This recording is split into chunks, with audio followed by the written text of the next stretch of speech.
Apakah Anda seorang pencinta keris? Apakah Anda seorang yang mempunyai keris? Apakah Anda pernah mempunyai keris ataukah orang-orang tua terdahulu Anda pernah memiliki keris? Ya, keris merupakan warisan budaya Nusantara dan Melayu, sehingga keris bukan hanya identik dengan budaya Jawa. Keris adalah senjata tikam golongan belati, berujung runcing dan tajam pada kedua sisinya, dengan banyak fungsi budaya yang dikenal di kawasan Nusantara, bagian barat dan tengah. Bentuknya khas dan mudah dibedakan dari senjata tajam lainnya karena tidak simetris di bagian pangkal yang melebar. Seringkali bila berkelok-kelok dan banyak diantaranya memiliki pamor, yaitu terlihat serat-serat lapisan logam cerah pada helai bilah. Berikut ini adalah keris yang legendaris di Nusantara. Yang pertama, keris Empu Gandring. Keris Empu Gandring adalah senjata pusaka yang terkenal dalam riwayat berdirinya Kerajaan Singosari di daerah Malang, Jawa Timur yang sekarang. Keris ini terkenal karena kutukannya yang memakan korban dari kalangan elit Singosari, termasuk pendiri dan pemakainya Ken Arok. Keris ini dibuat oleh seorang pandai besi yang dikenal sangat sakti yang bernama Empu Gandring atas pesanan Ken Arok. Mana keris Empu Gandring?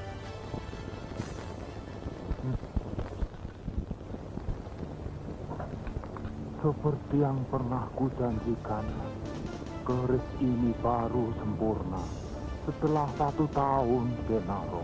Setan alas sewong sepuh. Aku tidak sabar lagi untuk menjadi raja. Tunggulah metung aku Wutu Mapel itu.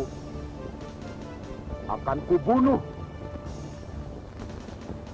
dan mengawini Cendede istrinya untuk jadi permaisuriku. Gagallah, Jagat Biji Tomo. Aku tidak setuju, Kenaro. Keris ini bukan untuk merebut kekuasaan. Apa pedulimu? Mati kau!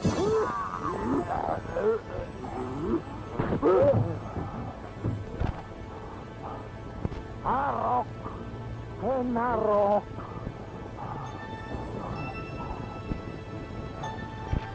Keris belum jadi. Akan minta tutup nyawa keturunan, termasuk kau.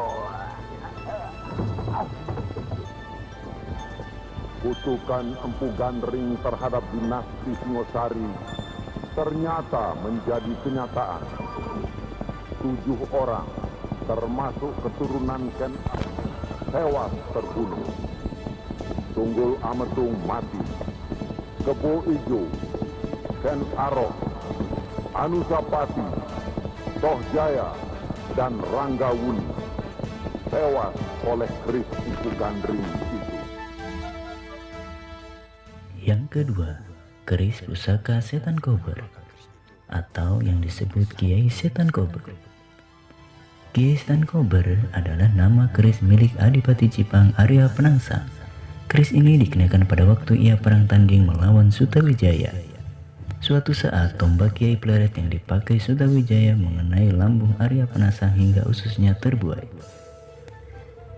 Arya Penangsang dengan sigap menyangkutkan burayan ususnya itu pada warongko atau sarung hulu keris yang terselip di pinggangnya dan terus bertempur.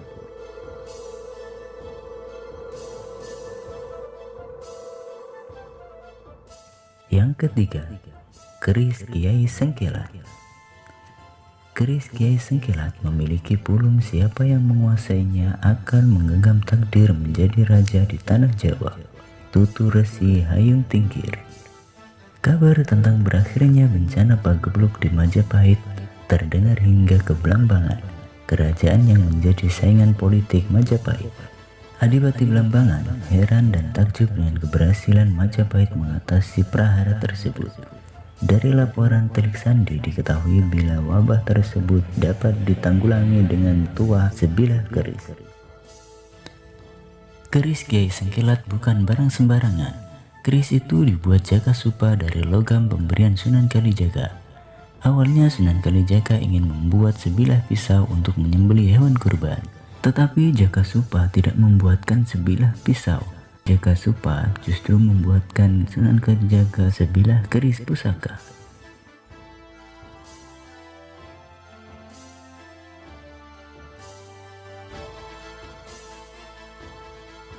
Saktian keris ini tergantung siapa yang menggunakan. Kalau yang menggunakannya penangsang, siapapun yang tersentuh akan mati.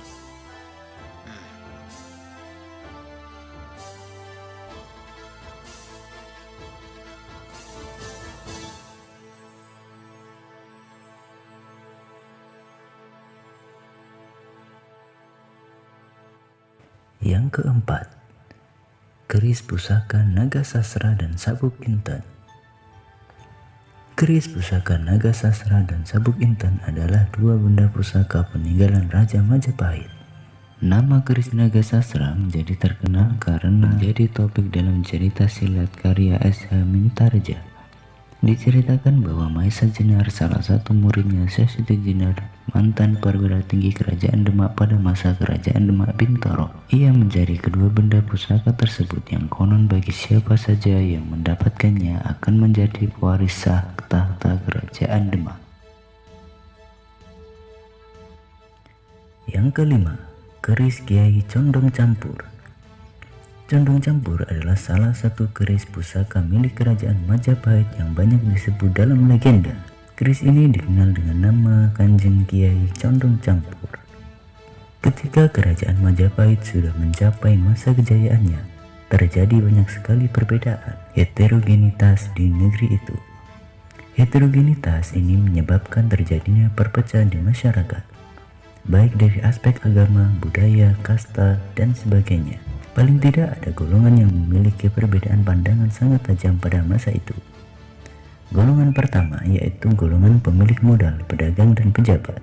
Golongan kedua yaitu golongan masyarakat bawah yang kecewa dengan kondisi yang mereka alami, seperti keterpurukan nasib, tekanan hidup, dan penindasan.